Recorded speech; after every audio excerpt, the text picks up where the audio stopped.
the Floronic Man. And it's your boy Icon with another DC animated television review for you, going over something new, something old, and something new with that Harley Quinn.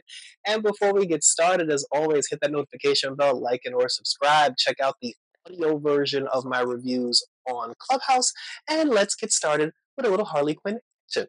And happy Groundhog Day. That rat bastard saw his shadow. So now we're gonna get 6 more weeks of winter. Like this big ass gerbil lets me down every single time. So anyway, in this particular episode, this is a short one. Harley Quinn and Ivy. Well, in the last episode, Ivy basically she fought the doctor who she used to have relations with, and she threw him into the she locked him into the room and put the chemicals on him and everything, and now he's turned into the Floronic Man. So now but the thing is, which is kind of cool, because with Poison Ivy, with Pam's power, she can tap into like the floral universe. She can tap into the greenery, like the trees, the plants, and everything around her. This man is now like a half plant, half human breed monster. So now he's able to get into her mind and like, make her see all these things, and she's going crazy. So she sees him, in her dreams and everything, but she doesn't tell Harley.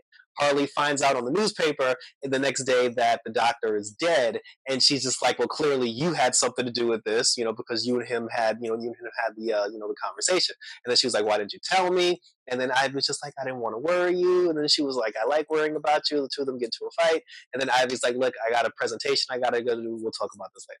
So she goes down to the presentation, and while she's having the presentation, Harley shows up to support her. But while she's there in the midst of doing the presentation, she ends up seeing the Floronic Man again, Dr. Woodrow.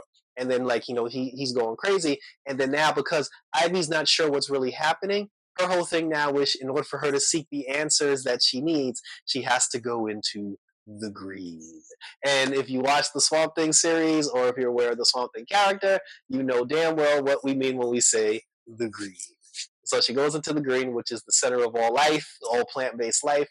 And while she's there, she sees the Floronic Man in there, and he's trying to kill her. Now, normally, this is the point where Woodrow, like he was a person, then he got turned into a monster, and then this is like his villain origin story. So usually there's this big, over dramatic plot that's gonna, take over Metropolis, and he's gonna turn the world into plant creatures or something. Nope, he was just like, I got all these powers. He's like, I'm not gonna do this big over dramatic scheme and everything. He said, honestly, I just want to kill you because of what you did to me. So he's in the green now, and he's trying to kill Poison Ivy in the green. And then once he kills her in the green, he kills her in real life. Harley finds her, in the midst of being in the green, and then she's freaking out because something bad's going to happen to her. But because Harley doesn't understand how this plant-based science works, she doesn't know what to do. So then she calls good old Frank.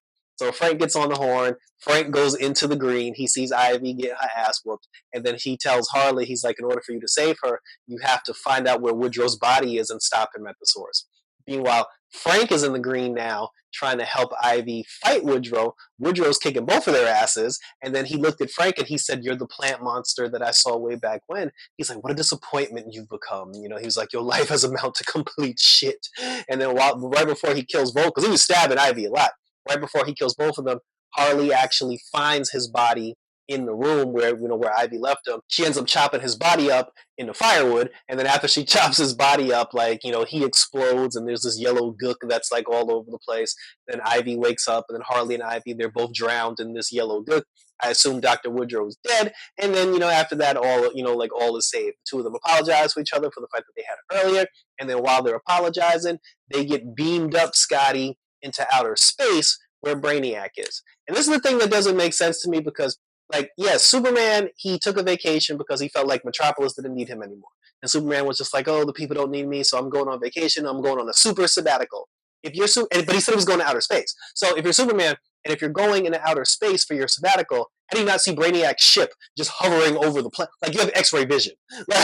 You have X-ray vision. How do you not see Brainiac just sitting there, looking over the planet, doing that? So I don't understand how Superman didn't see this. But anyway, Brainiac's up there, but he beamed up Ivy and he beamed up Harley, and now he has both of them on his ship, and he's going to do something to them. Aside from it being their show, I don't see what the obsession is with Ivy and Harley, not just with Brainiac, but also with Lena Luthor, because Lena Luthor is obsessed with them as well. So I don't know if Lena is in cahoots with Brainiac or if the two of them are like on opposite ends of each other. I don't know what the overall plot is, but I do enjoy the show. It is very entertaining. I look forward to seeing what's going to happen. By the way, Clayface did a play. Nobody liked it, so he kidnapped Perry White, pretended to be Perry White, and wrote his own press. I don't know what the point of that was. I'm just waiting for Nightwing to show up at this point, and thank you for tuning in. So, yeah, like I said, so there are a couple of things that, I did enjoy.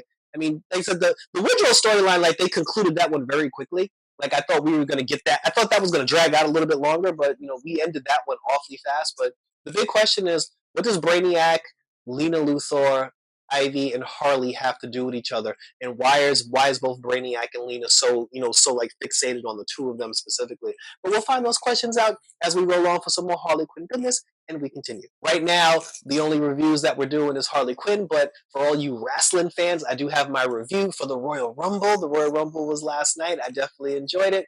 I do have some things to say, but I will be doing a joint review with Justin from Imaginative Visions and Otakus and Geeks. So keep an eye out for that, because that should be dropping today as well. And also, we do have Daredevil Born Again that I believe comes out in March, and we have the Captain America film that's supposed to come out on Valentine's Day. So that's like less than 2 weeks. That's like 2 weeks from now. So we got Captain America coming out. We definitely have Daredevil Born Again. We're not going to get Peacemaker till September apparently, but as long as they keep pumping this stuff out, we'll keep reviewing it, and we're going to bring it live for all of you. So that was it, guys. So thank you for tuning in. So until next week for some more Harley Quinn action, look out for the green because it's coming for you. And we're out this.